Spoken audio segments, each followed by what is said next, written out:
আসসালামু আলাইকুম। মজার আধুনিক রান্না চ্যানেলে যারা যুক্ত আছেন এবং এই মুহূর্তে যারা রেসিপিটি দেখছেন তাদের সবাইকে আন্তরিক অভিনন্দন। আজকে থাকছে আলু দিয়ে ঝটপট তৈরি করে নেওয়ার মতো বিকেলের নাস্তার রেসিপি। অল্প উপকরণে বাসায় খুব সহজে এই নাস্তাটি আপনারা তৈরি করে নিতে পারবেন। এভাবে রেসিপিটি ফলো করলে আপনাদের রেসিপিটি হবে পারফেক্ট, একটাও ভেঙে যাবে না। দেখতে পাচ্ছেন আমার এগুলা কতটা সুন্দর হয়েছে, আপনাদেরগুলো ঠিক এভাবেই হবে যদি আমার রেসিপিটি আপনারা ফলো করেন। তো তার জন্য আমি এখানে 6টি সিদ্ধ আলু নিয়ে নিয়েছি। আলুগুলোকে এবার আমি গ্রেট করে নিব। আপনারা চাইলে এগুলা কাঁটা চামচের সাহায্য এগুলাকে ম্যাশ করে নিতে পারেন। তো আমি গ্রেটারের সাহায্যে এগুলো করে নেওয়ার পরে এবার আমি এগুলাকে একটু মেখে নিচ্ছি, কারণ আমি যেহেতু এগুলো গ্রেট করেছি এগুলো একটু ঝুরা হয়ে আছে, সেজন্য আমি এগুলাকে একটু একটা চামচের সাহায্যে মেখে নিলাম। এবার আমি তাতে দিয়ে দিচ্ছি একটি ডিম। এবার এতে দিয়ে দিব পেঁয়াজ কুচি, ধনিয়া পাতা কুচি এবং তার সাথে দিয়ে দিচ্ছি কাঁচামরিচ কুচি, ভাজা জিরার গুঁড়া, গরম মশলার গুঁড়া এবং 1 প্যাকেট ম্যাগি মশলা। তার সাথে দিয়ে দিচ্ছি স্বাদ মতো লবণ। যেহেতু ম্যাগি মশলার সাথে লবণ থাকে সেজন্য লবণটা বুঝে দিবেন। দিয়ে দিচ্ছি 2 টেবিল চামচ কর্নফ্লাওয়ার। হাতের কাছে কর্নফ্লাওয়ার না থাকলে আপনারা এক্ষেত্রে এখানে 2 টেবিল চামচ ময়দা এবং 1 টেবিল চামচ চালের গুঁড়োও নিতে পারেন। এতে করে নাস্তাটি যখন তেলে ভাজবেন তাতে করে না আলুগুলো বের হয়ে যাবে না, এটা শেপটা পারফেক্ট থাকবে। সেজন্যই আমি এখানে 2 টেবিল চামচ কর্নফ্লাওয়ার ব্যবহার করেছি। তো এবার এগুলোকে আমি ভালোভাবে মিশিয়ে নিচ্ছি। আশা করছি রেসিপিটি আপনারা না টেনে শুরু থেকে শেষ পর্যন্ত কন্টিনিউ দেখবেন। তো আমার এগুলো মাখিয়ে নেওয়া হয়ে গেছে। এবার হাতে সামান্য তেল মাখিয়ে নিব। হাতে তেল মাখিয়ে নেওয়ার পর আমি এবার এগুলাকে একটু লম্বাটে করে একটা শেপ দিয়ে দিব। আপনারা চাইলে এগুলা গোল করে কাটলেটের শেপও দিয়ে দিতে পারেন। তো আমি এগুলা লম্বাটে একটা শেপ দিয়ে নিব, দিয়ে সবগুলো আমি বানিয়ে নিব। রেসিপিটি ভালো লাগলে প্লিজ ভিডিওতে একটি লাইক দিবেন এবং চ্যানেলটি সাবস্ক্রাইব করে পাশে থাকার অনুরোধ করছি। চ্যানেলটি সাবস্ক্রাইব করে বেল আইকন অলে ক্লিক করে রাখবেন, তাতে আমি যখনই কোনো ভিডিও আপলোড দিব সাথে সাথে আপনাদের কাছে নোটিফিকেশন চলে যাবে। তো আমি একই শেপ দিয়ে আলুর নাস্তা সবগুলোকে বানিয়ে নিব। তো দেখতে পাচ্ছেন আমি লম্বাটে শেপ দিয়ে সবগুলোকে বানিয়ে নিচ্ছি। তো আমার এগুলো সবগুলোকে শেপ দেওয়া হয়ে গেছে। এবার আমি এগুলাকে কোট করে নেব। আর কোট করে নেওয়ার জন্য আমি এখানে 2 প্যাকেট নুডলস নিয়েছি। নুডলসগুলোকে প্যাকেটে থাকা অবস্থাতে আমি ভেঙে নিয়েছি। ভেঙে আমি একটা বাটিতে ঢেলে নিচ্ছি।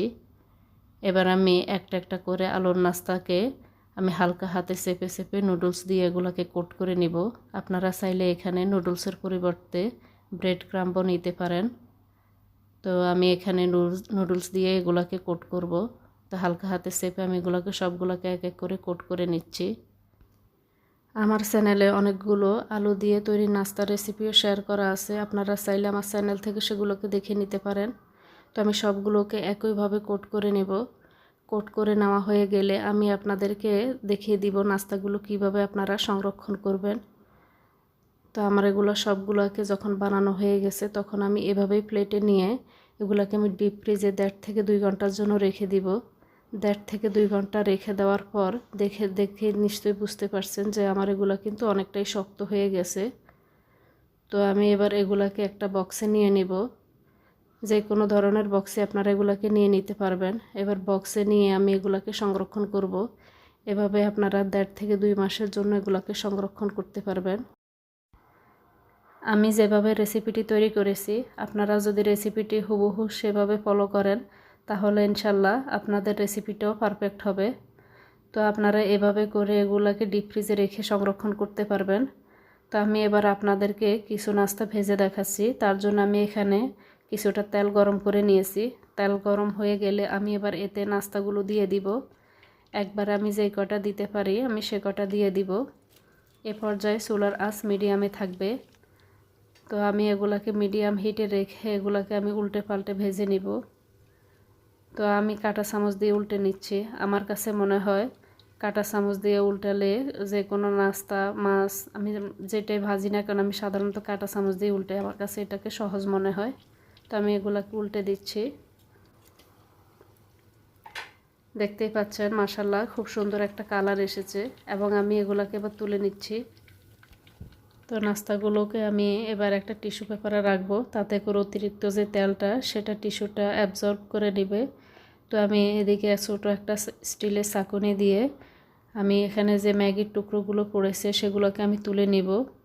এগুলোকে তুলে নেওয়ার চেষ্টা করবেন। তো তুলে নিলে এবার আমি বাকি নাস্তাগুলোকে এভাবে একইভাবে ভেজে নিব। তো আমি বাকি নাস্তাগুলোকেও তেলে ছেড়ে দিচ্ছি।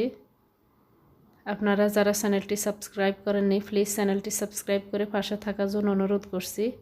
তো আমি একইভাবে এখানে আরও কিছু নাস্তা ভেজে নিয়েছি। এবার আমি আপনাদেরকে একটা ভেঙে দেখাচ্ছি। তো দেখুন উপরে মুসমুসে, ভিতরটা কিন্তু অনেক সফট হয়েছে, খেতেও অসাধারণ হয়েছে। তো মাশাআল্লাহ রেসিপিগুলো দেখতে অনেক লোভনীয় লাগছে। ভিডিওটি ভালো লাগলে প্লিজ একটা লাইক দিবেন। এতক্ষণ সাথে থাকার জন্য সবাইকে অনেক অনেক ধন্যবাদ। আল্লাহ হাফেজ।